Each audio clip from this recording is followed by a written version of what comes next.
I have three girls, 18, 19, 20 years old. Oh, your poor wife. Well, why? That's a lot of babies back. She was pregnant for What like about four me? I have years. I have five females. The dog's even a female. Yeah, you're welcome. You're Okay. you're a good man.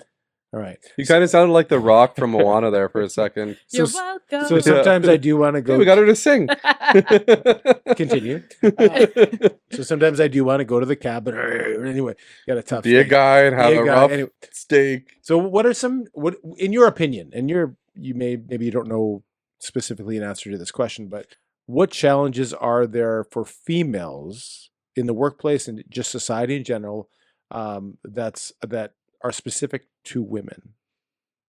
Oh, I don't want to get political. Can I? I don't Yeah. know. No, Um, I mean, so before getting into politics, politically or whatever, speaking here, first and foremost, I would think insecurities are crazy, especially with social media and stuff. It is unreal how much pressure that puts on somebody and how scary it has become to share your opinion or your view or to go against the grain.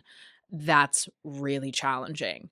And it takes a lot of not so much courage, but just like a very hard shell to deal with it. And so I find it can be very difficult for anybody who is young to actually figure out who they are versus continuing to be a sheep per se. There's a reason why there's been so many movements that have specifically targeted university aged kids.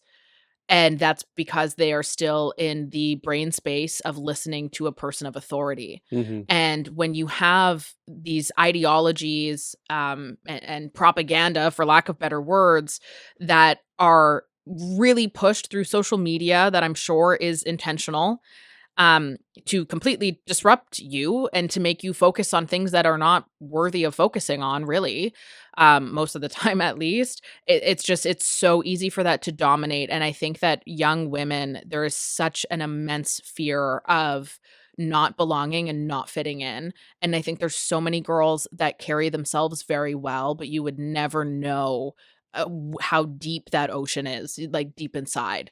Mhm. And they would never let you know the things that are actually really bothering them. I think too, this is where I'm getting a little political. There's been the feminist movement, to be honest with you, I think has been one of the saddest things to witness in society in many ways. I'm pretty sure just about everybody is a feminist if you go by what the basic definition is. Mhm. Women are doing incredible.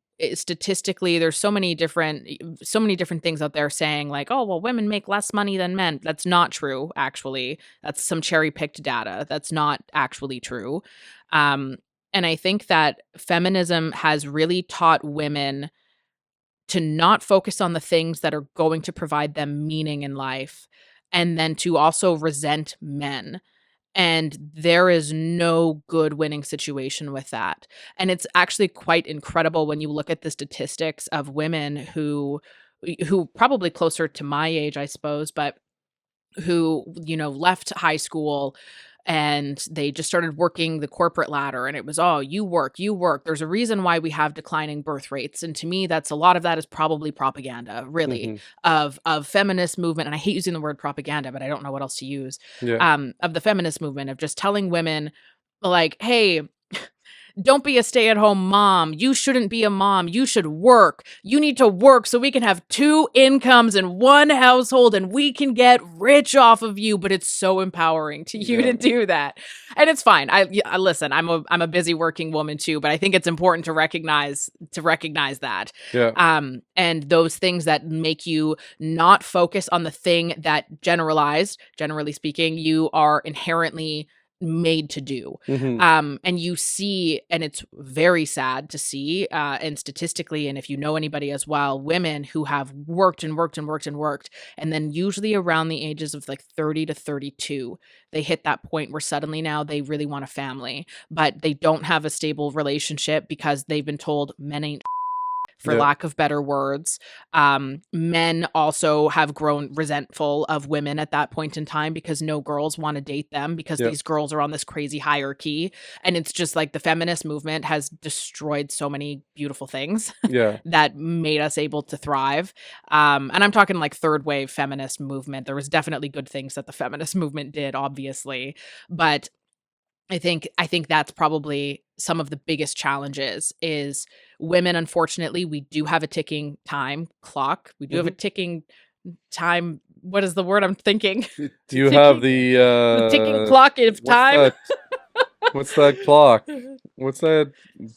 Bio By biological biological clock. right. Thank biological you. time clock or whatever. Yeah. We do have that. There's no going back. And I can't tell you how many people I know, and I'm 28, but I have friends, most of them are within about, You're 28? Yeah. You've complained about being old like 5 times in this podcast. I'm going You're on only 82. 28. You're 28. Yeah. Find me in a coffin. See ya. That's how I feel most days. 28. Thanks for watching the Greg and Tim Show clips. If you want, click the subscribe button right in the middle here, and then there's an episode in front of me and an episode in front of Tim. Click on them. Keep on watching. Keep on watching and share with your friends. Thanks for watching the clip. Cheerio. Cheerio.